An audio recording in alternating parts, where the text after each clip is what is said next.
The expansion of transgender rights has been a political flashpoint before in Massachusetts politics. Think of the debate over the Transgender Public Accommodations Bill, which became law in 2016 and now faces a possible repeal.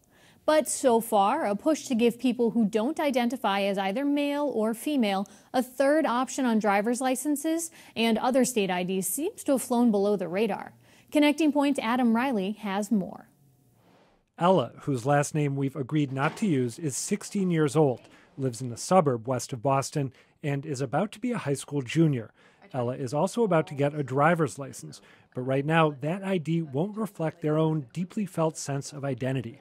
I started by coming out as lesbian, and then things kind of transitioned into gender confusion. I don't feel male, and I definitely don't feel female. But as of right now, where I feel most secure, I would say, my name's Ella, and I'm a non-binary pansexual person. In other words, Ella doesn't identify as male or female. But right now, those are the only choices someone applying for a Massachusetts driver's license gets. Last year, Ella was reading up on other states that do things differently and decided to drop their state senator a line. I spent the whole day just kind of researching this one topic of licenses, going into California, Massachusetts, Maine recently passed, Vermont's looking into it, DC.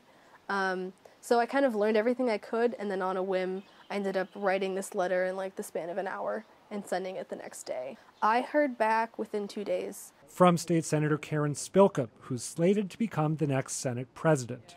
They were getting prepared to get their license, and it was a day that was creating anxiety instead of celebration. This week, Ella's impromptu lobbying may pay off on Beacon Hill.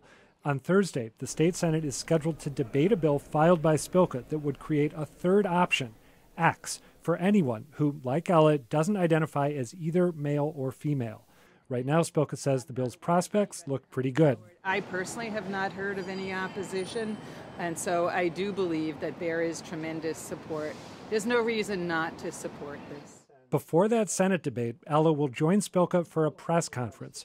They say they have some trepidation about shifting from behind-the-scenes advocacy to a more public approach. It's daunting being a minor, especially being trans.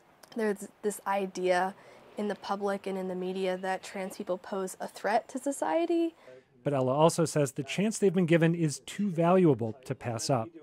Often, non-binary representation is slim to none.